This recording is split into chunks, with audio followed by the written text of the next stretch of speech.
खोया हुआ खजाना। एक दिन जब नसीर अपनी दुकान में बैठा था तो एक बूढ़ा आदमी आया। उसके कपड़े पुराने और फटे हुए थे, लेकिन उसकी आंखों में एक अजीब सी चमक थी। उसने अपनी गठरी से एक पुरानी किताब निकाली और नसीर के सामने रख दी। ये किताब बहुत ही खास है, लेकिन अब मेरे किसी काम की नहीं, बूढ़े ने धीमी आवाज़ में कहा। नसीर ने किताब को ध्यान से देखा। उसकी जिल्द बहुत पुरानी थी और उस पर सुनहरे अक्षरों में कुछ लिखा था जो घिस चुका था। नसीर को यह किताब कुछ अलग लगी तो उसने बूढ़े आदमी से उसे खरीद लिया। रात को जब नसीर अपनी दुकान बंद करके घर पहुंचा तो उसने मोमबत्ती जलाकर किताब को ध्यान से देखना शुरू किया। जैसे ही उसने पहला पन्ना पलटा, उसे अंदर एक पुराना नक्शा मिला। नक्शा किसी रहस्यमयी खजाने का था जो उसके गांव के ही पास स्थित एक वीरान इलाके में छिपा हुआ था। नसीर को पहले तो यकीन नहीं हुआ, लेकिन फिर उसने सोचा कि इसे आजमाने में क्या हर्ज है, शायद यह किस्मत का इशारा हो। अगली सुबह नसीर जल्दी उठ गया और अपने सफ़र के लिए एक छोटी सी गठरी तैयार की जिसमें कुछ रोटियां और पानी की मशक रखी। फिर वह नक्शे के बताए रास्ते पर निकल पड़ा। रास्ता आसान नहीं था, उसे घने जंगलों में होकर गुजरना पड़ा जहां हर कदम पर नई मुश्किलें थीं।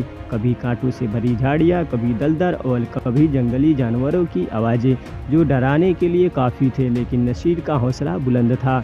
नक्शे के अनुसार खजाना गांव के बाहर एक पुरानी और उजाड़ गुफा में छिपा हुआ था। जब नसीर वहां पहुंचा तो उसने देखा कि गुफा के अंदर घना अंधेरा था।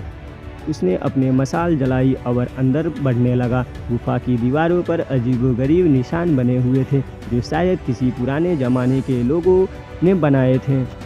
कुछ दूर चलने के बाद नसीर को ज़मीन पर एक जगह कुछ अलग सी लगी। उसने नक्शे को फिर से देखा और समझ गया कि खजाना यहीं कहीं दफन है। नसीर ने अपनी कुल्हाड़ी निकाली और ज़मीन खोदनी शुरू की।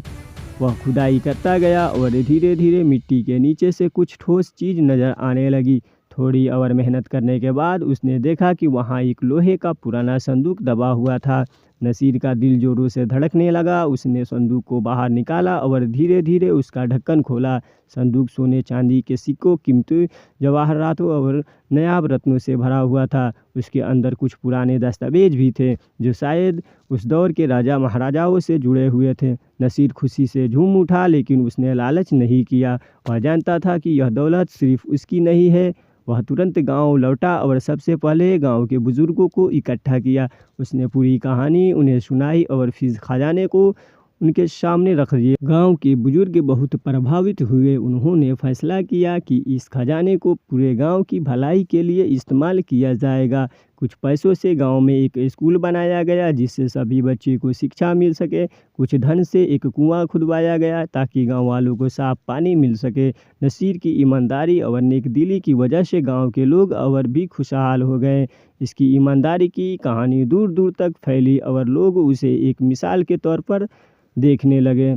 कहानी की सीख। यह कहानी हमें सिखाती है कि ईमानदारी और मेहनत का फल हमेशा अच्छा होता है। अगर नसीर चाहता तो वह खजाने को अकेले रख सकता था, लेकिन उसने गांव के हित को पहले रखा।